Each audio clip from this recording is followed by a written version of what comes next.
as we get started, I wanted to tell you a little bit. See, before we even start, I just wanted to say I'm aware that there's this picture of Frida Kahlo that I'm literally right underneath her. So you've got the image of her neck and her face, I guess, like right under me, and I hope that that's not disconcerting or distracting. I'll just ask you not to look at the screen.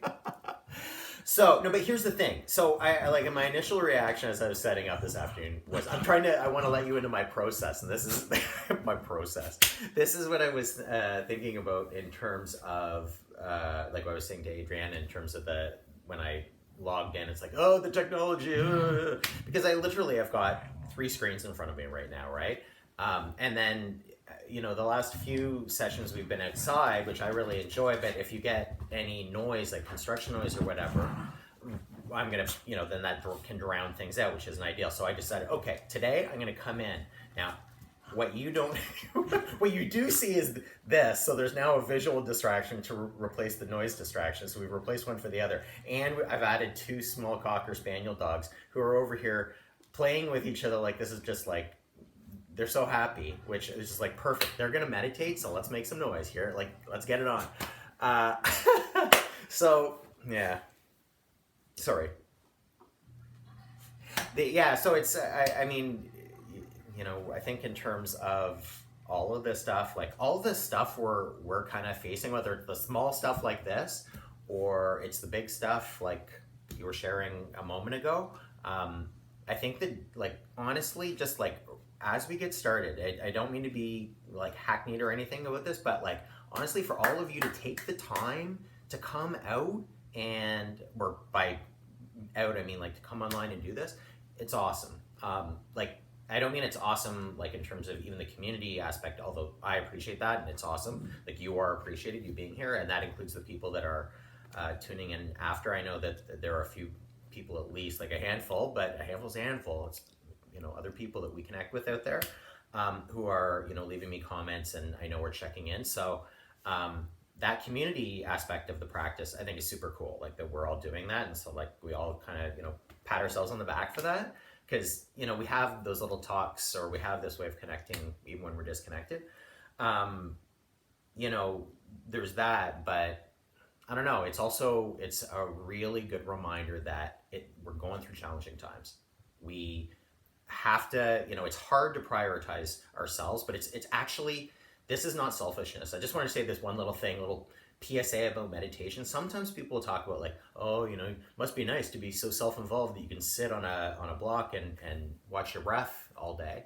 But this is actually something, I think, that it's so awesome that you're taking the time. It could be a great sit. It could be a challenging sit. Like, you might at the end say, I don't know about that one, but you started just by taking this time out for yourself. So that's like the best. And I say it's pro-social because the more calm, the more kind you are to yourself, the more likely you're going to be able to not be, a jerk, which we've heard some stories about people being jerky or being ignorant about things they don't know about, say in this case, about epilepsy. So that's kind of the goodness of the practice. I guess I just wanted to say we're gonna do a practice that I called adjusting the volume, and I'm hoping that what I'm offering to you today is something that literally at the end, we won't worry about it for the practice. We'll just do our thing when we meditate. But at the end, I'm gonna kind of drop in how you might, if you're having a day that's, could be good, could be challenging, interesting, where you could kind of drop this meditative technique in, and the more you practice it and kind of hone your skill with it, it actually can be really calming. Okay. Anyway, that's gonna be, how's that for a pitch? Any questions for me or anything at all before we get going? Okay. All right. So just know that, as with our moving yoga practice, when you are sitting meditation, so I'm here and I'm actually in what's called easy pose, but it isn't really all that easy necessarily. It can be quite uncomfortable. Comfort is priority number 1 here. Okay. I would suggest not leaning back, say, against a wall or a backrest, because then you might get too comfortable, get sleepy. But you can, right? Like, I guess that's what I was going to say. We're ultimate democratic here about this. There are no. You might sit meditation with other people that will say, this is the way we sit, and here's why we do it, and I think that's awesome for them. You want to sit with me? I actually think that, at least in my practice, when I am nice to my body, I'm setting myself up for a potentially more relaxing or more interesting meditation. So make yourselves comfortable, okay?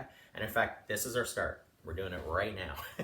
So even as I'm talking, and that's going to mean adjusting, I want you to actually think about this first moment or two as being one that has movement in the meditation. Not necessarily getting out of your seat, not at all, but just like maybe, working your neck a little bit, okay?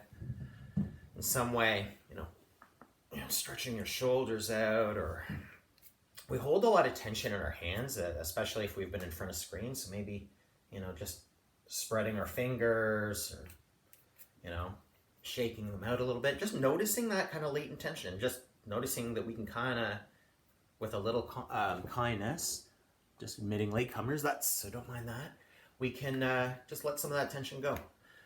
Another place that we really hold tension, of course, is our jaw. So this might feel a little silly, but most people, I've already got my eyes closed, okay, but your eyes can be open either way.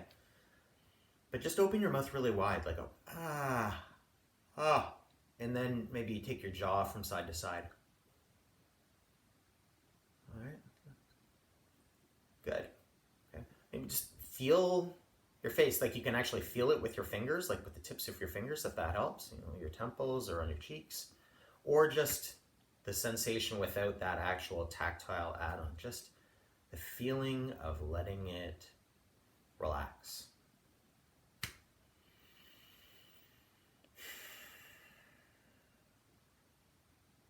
Okay, and if you feel like you need to adjust, or if you're in pain at all, it's just like when we practice physical, so asana, like the practice of moving yoga, or the more physical body-based practice.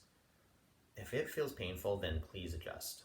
Okay, this is not a decathlon, or at least it doesn't need to be.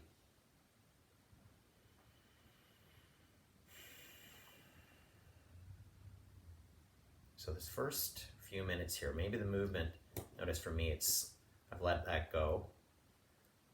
But respect where you're at. Like if you're feeling really tight, or really kind of just like like that nervous energy you have to get rid of, then just respect that. Let yourself take the time to let that out, okay? Similarly, I often describe from my experience of my body, my central nervous system, and the way that I experience the world, but your experience is going to be very you.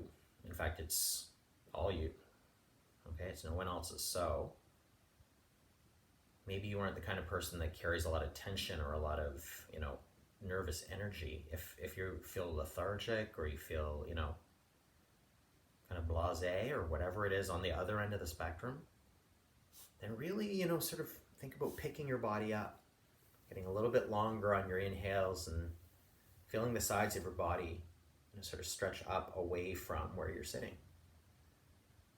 Maybe, pull a little bit of activity into your shoulders to bring your collarbones wide, and actually hold that with a little bit of light tension. Okay, that's not something I would suggest to someone who's feeling stress. But make it work for you, I guess is what I'm saying. Okay? Settle in. And I'm going to leave us all in silence for a couple of minutes, 2-3 minutes, just to arrive. Okay? And what I'd ask you to, again, of course, you can obviously choose to place your attention wherever suits you. So if you know that you've got a practice, a way in to sitting meditation that works for you, then go for it, okay? Do it as I'm talking. But otherwise, what I'd ask you to do is to really bring yourself to breath awareness, okay? So you're gonna follow your breath. Where is not really the issue, it's more the feeling. Can you feel yourself come through a circular breathing pattern? So it's very little in the way of pausing, not holding our breath, but rather inhaling, exhaling, inhaling, and then continuing and just picking up so that it's a loop. So that you're literally feeling, not speeding up, so that's really important. We don't want to wind ourselves up, but just calmly, gently, inhales meeting exhales. Okay, up and down. And really, again, They're knowing that you can be intentional with your breath to either drop your energy or to raise it. Okay, let's just stay there for a couple of moments and then I'll bring us into the main flow of the meditation.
Okay, good.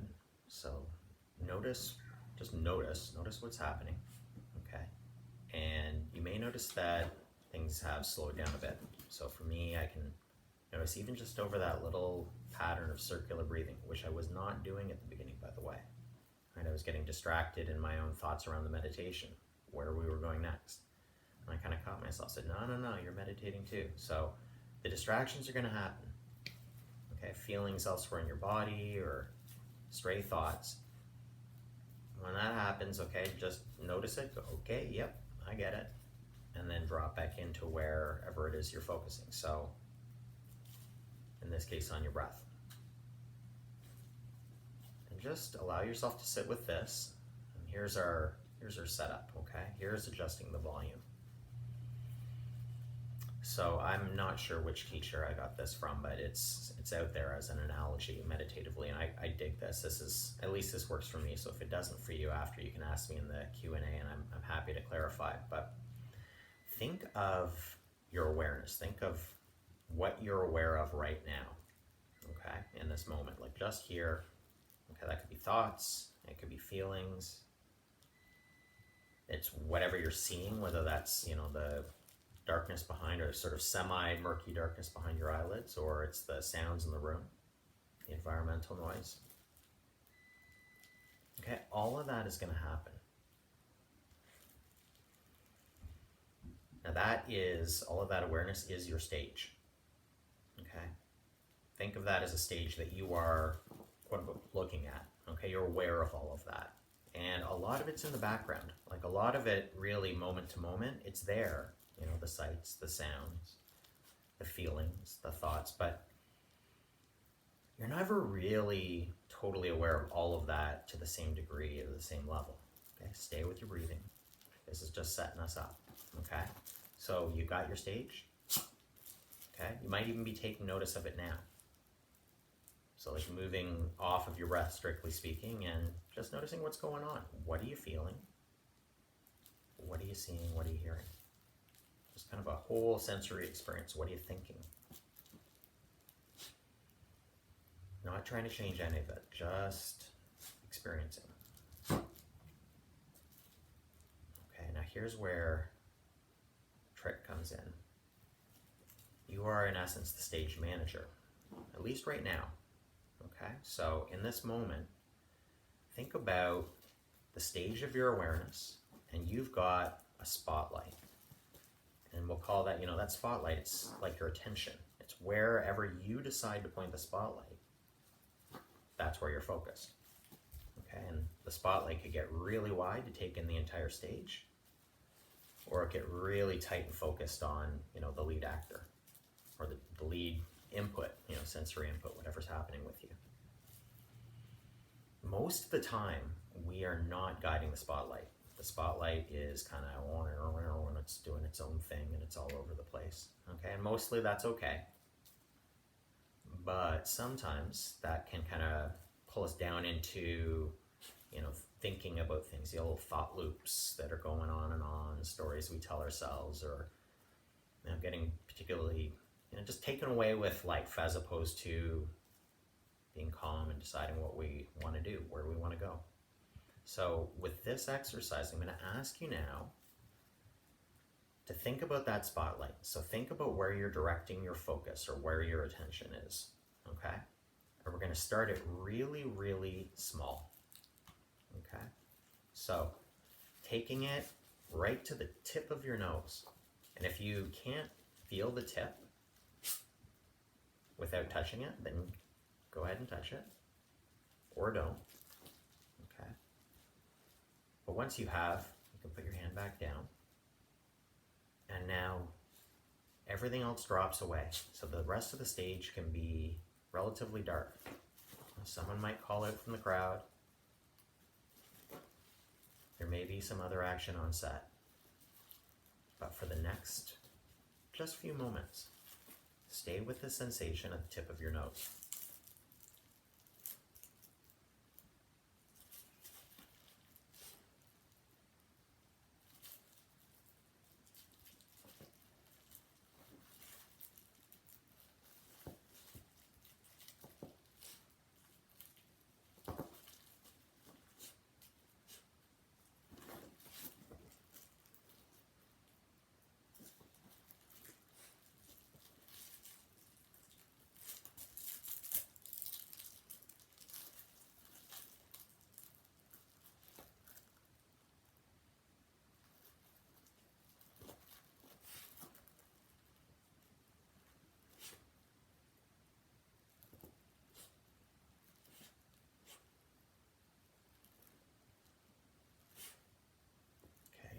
Remember, invariably something more interesting to your mind is going to come up. It's going to elbow its way in.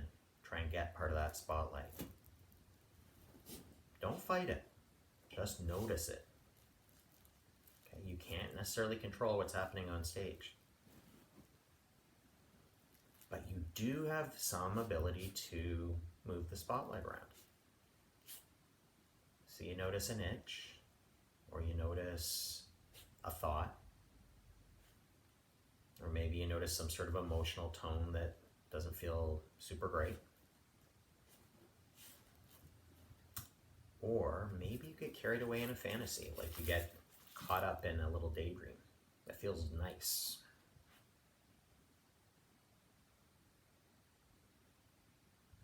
That's all good.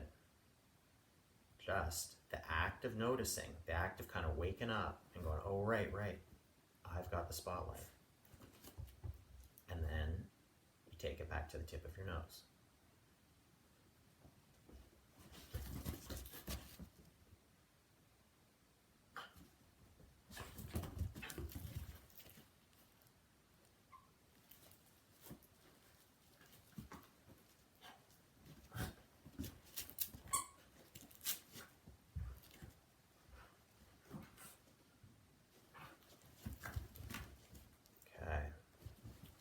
So now we're gonna adjust the volume a little bit.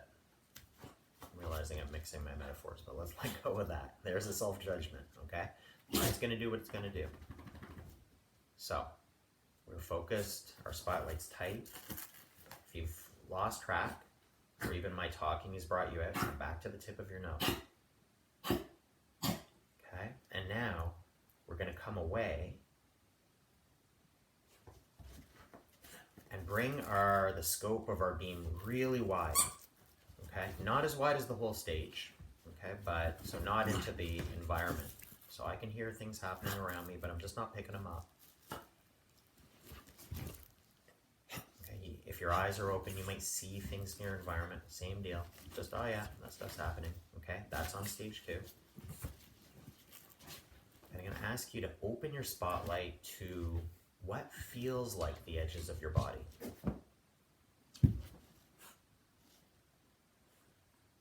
So here, it helps to have eyes closed, obviously, because the act of seeing kind of like, oh, there I am. But if our eyes are closed, just kind of a little global scan around this bigger spotlight. So now our awareness or our attention, it's pretty flexible because you can feel free to move it around. What do my legs feel like? Where are my legs in relation to the floor?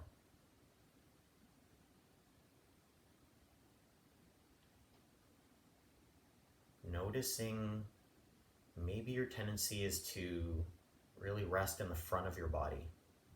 That's a common thing. What's happening behind you, but still on you or in you?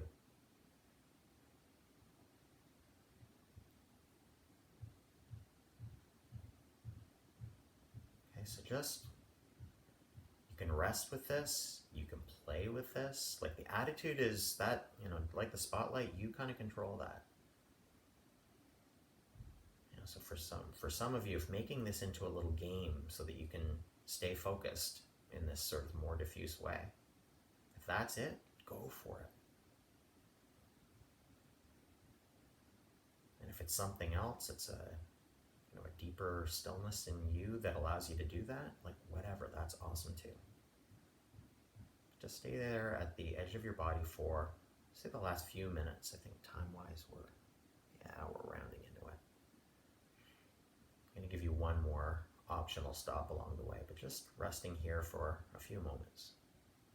Knowing that if this is too big, if the spotlight's too much to handle, just bring it back. It could be the nose, or it could be the breath, or whatever's working, wherever you want to point it.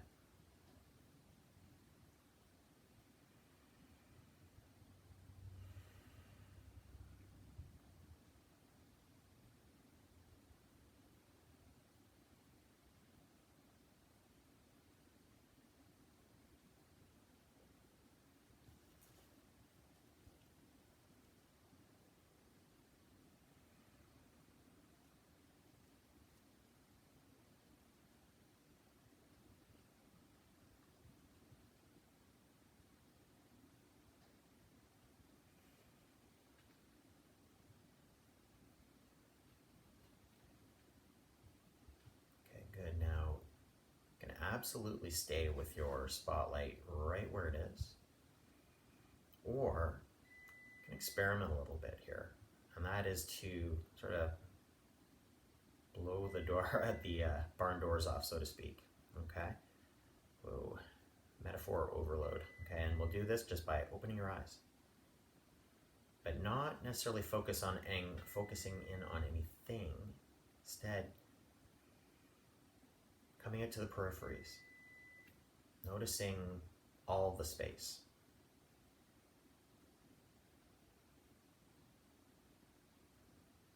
Noticing what you can hear. And not losing track of that boundary, that place we were hanging out before. Noticing where your body feels like it is in this much wider spotlight.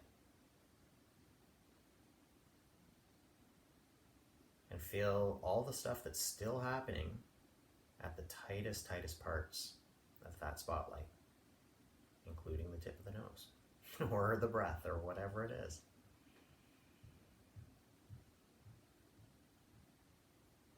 I'm tipping my hand that for me this is a bit like, there's definitely always, at least today, I shouldn't say always, but today there's some play there. Feels like a bit of a game. What's happening? What's not happening? Can you notice the edges of kind of your world right now? The edges of your spotlight? Where you can't see, can't feel, you can't hear what's going on beyond?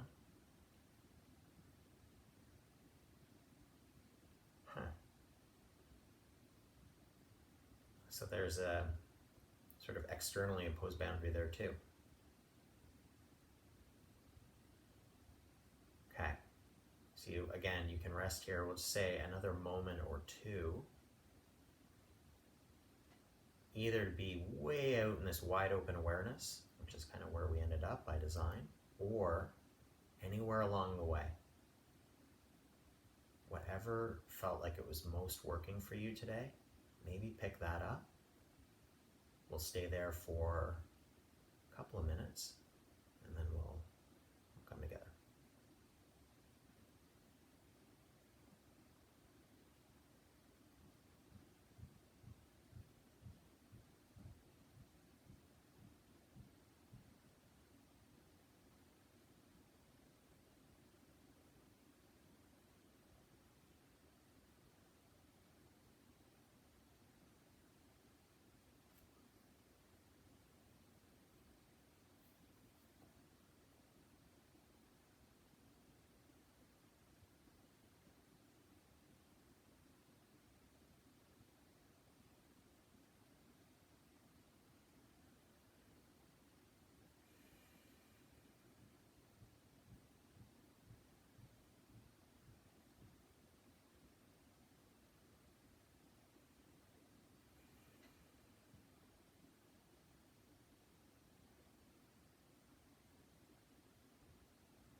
Okay, good.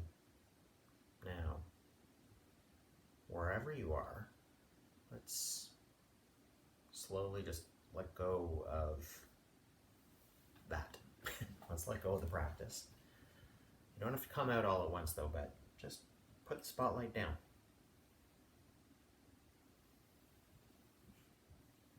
Let the world slowly come back in. You might notice things that have wandered into your immediate environment. Sniffing you while you meditated and trying to take you off your game. All right, take a drink or just shake that out. And just notice how you're feeling. I love that I saw that without me even saying it, not everyone was sitting, that we had lying on our backs and stuff, which smart yogis, I love it. How'd you do? How was that? Any questions? Any comment? Yeah?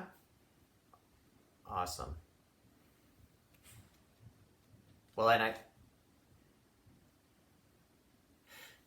good. Well, I'm glad to introduce something that might be new. And it's kind of that analogy, that stage and spotlight analogy, is something that, like I say, I think a number of different teachers and books I've read related to meditation will use that in terms of like literally understanding our minds and what's going on.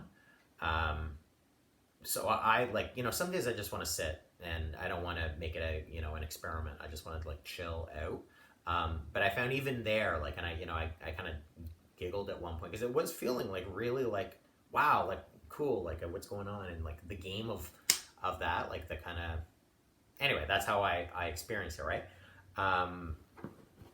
But it's definitely that if you're, if that's not your thing, like, then just like relaxing. We don't have to, it doesn't have to be a whole production. Oh, this was the extra, this was kind of the bonus. How I really dig, and part of the reason I guess that my own practice tends to be a bit more experimental in terms of just, noticing, if that makes sense. Like noticing what's going on, but also noticing how I'm noticing it, noticing what's going on in the background, like all of that. That's where I was trying to throw to the group, like things you could check out. But and I was thinking specifically, like, let's say you're going to a difficult meeting, or, you have things that are kind of in the course of your day, you're having those moments that are like, and you're feeling sped up. This is one where I will, now again, not after necessarily one sitting, although I want to like try it whenever you want. But I would practice this for a bit, the spotlight analogy, like on purpose, so that, like anything that we practice, you get more used to it. And you're like, okay, yeah, this is like now a tool in my toolkit. I can like do this weird little thing with how I pay attention. So no big deal when we're sitting here like in meditation, like, okay, that's just something, that's part of the practice. But where I think it's really super cool is I have at least noticed that there are particular ways of having my spotlight adjusted where I will feel more focused, like more work driven or more relaxed, more open. And I'm literally like with my hands, I'm showing that. Um, a lot of my own practice is open awareness. Like I totally dig that. Um, but my point is for all of you is once you start to learn your own kind of pattern, like what feels right for you, do you feel like it might be that a real tight focus is like it's calm, it's simple, like you don't have a lot of else to worry about. But other people feel confined. If that sort of thing makes sense, so you can once you figure out like, oh, I like this or I like that, then that's kind of like a superpower, right? It is a meditation superpower because you can like roll it out any point. Like you're having that, stressful X, whatever's going to happen or has happened, and you say like, hey, I'm going to be good to myself for a moment. I know if I pay attention in this particular way, that after a few minutes, like it's weird. It's kind of like I don't know why this is, but I actually kind of get into the flow of that. And look, if all of this is you're just like, what the hell is he talking about? This is way too far out. Then just say like, hey, I felt relaxed. That's good. That's a win. But I hope am I making myself clear in terms of like how you might you might roll that out into your day. Oh, I can stop this. Bye guys.